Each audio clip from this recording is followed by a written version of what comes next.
1월 19일 월요일 매일 묵상을 시작하도록 하겠습니다. 오늘의 본문 말씀은 창세기 13장 1절에서 18절까지의 말씀입니다. 오늘 본문은 창세기 13장 본문으로 아브라함의 약속의 재확인과 롯과의 헤어짐을 다루고 있습니다.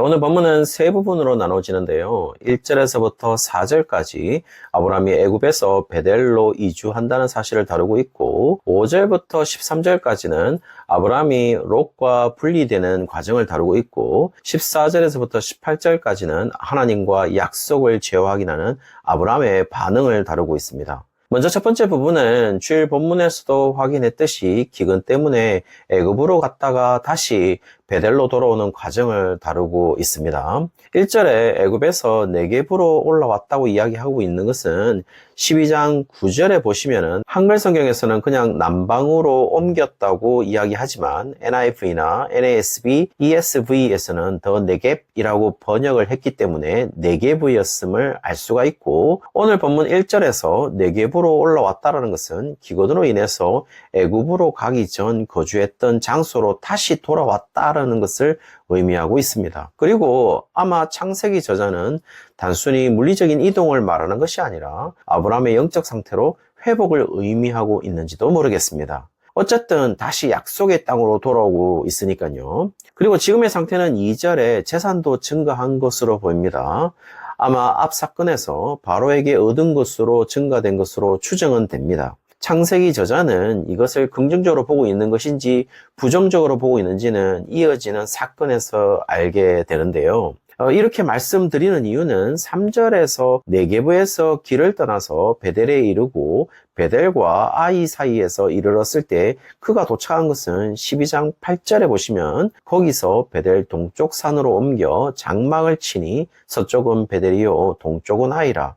그가 그곳에서 여호와께 제단을 쌓고 여호와의 이름을 부르더니 에서 언급하고 있는 전에 장막을 쳤던 곳으로 4절에 거기서 다시 여호와의 이름을 불렀다라는 것은 하나님께 예배한 것으로 보입니다. 그가 그곳을 기억하고 여호와 이름을 불렀다라는 것은 지금 아브라함의 영적 상태를 보여주는 것으로 보여요. 그리고 지금 돌아가고 있는 상황에서 12장에서 애굽으로 간 이유가 기근 때문이었는데요. 그 기근이 해결되었는지 해결되지 않았는지는 알려주지 않는 것을 보면 지금 아브라함에게 있어서 다시 돌아가는 과정에서 기근이 더 이상 자신의 삶의 방향을 결정하는 요소가 될 수 없음을 말하는 것처럼 보입니다. 그런 상태를 더 보여주기 위해서 새로운 사건이 일어나는 것이 두 번째 부분으로 5절에서부터 13절까지 다루고 있는데요. 롯의 일행과 아브라함의 일행 사이에 문제가 발생하게 됩니다. 5절에서부터 6절에는 아브라함의 소유와 롯의 소유가 많기 때문에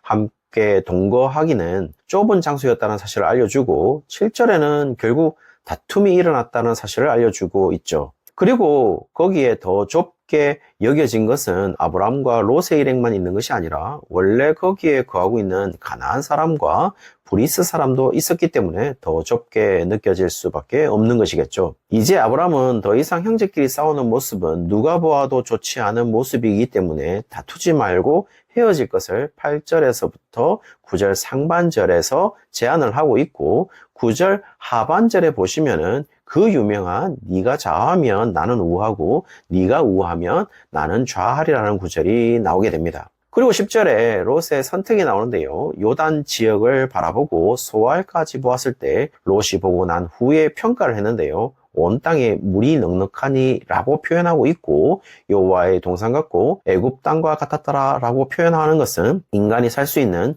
최적의 장소로 보였다는 것을 의미해주고 있는 것이겠죠. 어쨌든 롯의 인간적 눈에 비친 그 지역에 대한 해석이 담겨져 있습니다. 여기에 아주 적절하게 창세기 저자의 해석을 싣고 있는데요. 10절 중간에 보시면 여호와께서 소돔과 고모라를 멸하시기 전이었으므로 라는 단서를 달고 있는 것으로 보면 그런 인간적인 해석이 얼마나 잘못된 것인지를 지적하고 있는 것으로 보입니다. 그와 반대로 12절에 아브라함은 가나안 땅에 거주했다라고 이야기하면서 13절에 다시 창세기 저자의 해석으로 소돔 사람은 여호와 앞에 악하며 큰 죄인이었다고 이야기해 주고 있어요. 다시 말해서 롯이 보는 소돔 지역의 해석과 창세기 저자가 보는 소돔 지역의 해석이 충돌하고 있다라는 사실을 보여주고 있는 것이겠죠. 다음에 나오는 세 번째 부분으로 14절에서부터 18절에는 두 번째 부분에서 보여주고 있는 롯이 보는 소돔 지역에 대한 해석과 창세기 저자가 보는 하나님이 보는 소돔 지역의 해석이 충돌하고 있는 것으로 완전히 대조적인 것으로 보여주고 있고, 아브라함이 거주하기로 한 지역에 대한 해석과 창세기 저자가 보는, 다시 말씀드리면 하나님이 아브라함이 거주하기로 한 지역에 대한 해석이 충돌하는 것이 아니라 아브라함의 선택이 옳았다라는 사실을 완전 지지해주고 있음을 알 수가 있죠. 14절 하반절부터 아브라함에게 말씀하십니다. 눈을 들어 너 있는 곳에서 북쪽과 남쪽과 그리고 동쪽과 서쪽을 바라보라고 이야기합니다.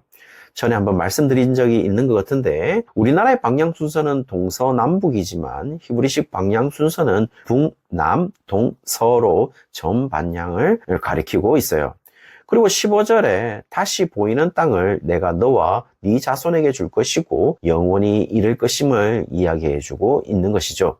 16절에 자손도 엄청 많을 것임을 이야기해주고 있습니다. 17절에는 땅을 종으로 횡으로 두루 다녀보라고 이야기하고 있고, 그 밟는 것을 모두 아브라함에게 줄 것을 약속하는 장면입니다. 이것은 사실 아브라함에게 약속한 것을 다시 재확인하고 있는 것이겠죠. 되풀이하고 있다는 것은 하나님이 다시 결심하고 있다는 것을 의미하는 것이 아니에요. 하나님이 반드시 그 약속을 지킬 것이라는 것을 아브라함에게 다시 확인시켜 주고 있는 것이겠죠. 더 정확하게 말하면은 다시 약속을 확인시켜 주는 것은 하나님을 위해서가 아니라 아브라함을 위해서 이야기하는 것뿐이에요. 상당히 의미심장한 것은 아브라함의 제안에 따른 롯의 행동을 보면 10절에 롯은 눈을 들어서 바라보고 9절에 아브라함은 롯에게 네 앞에 온 땅이 있지 아니하냐라는 물음을 통해서 온 땅을 제시해주고 있어요. 그리고 11절에서부터 12절에 롯은 자신이 선택한 지역으로 이주하게 됩니다. 놀라운 것은 이런 행동의 유형이 또 하나 나타나는데요. 여호와께서 거의 유사하게 제안을 하게 되고, 그 제안에 따른 아브라함의 행동을 보면 14절에 눈을 들어서 북, 남, 동서를 바라보고 15절에서부터 17절에서는 마치 모든 땅이 아브라함의 소유가 되는 것처럼 여호와께서 제시하시고 있어요. 그리고 18절에는 아브라함은 자신이 거할 지역으로서 헤브론에 있는 마므레 상수리 수풀에 이르러 거주하고 거기서 여호와를 위한 제단을 쌓았다라고 이야기하고 있습니다.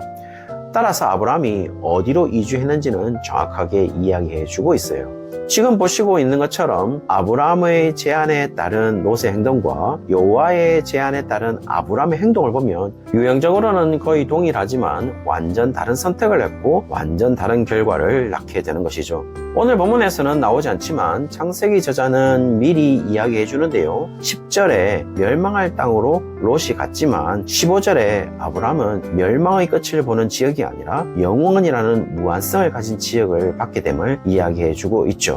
완전히 다른 결과를 이야기하는 것입니다. 우리는 여기에서 아브라함이 차지한 땅에 대한 해석으로 과연 실존적으로 그 땅으로 해석될 수 있는가에 대해서는 그렇게 해석될 수가 없고, 이스라엘 역사를 보면 알 수 있는 사실이지만 그 땅에 영원히 살지도 못합니다.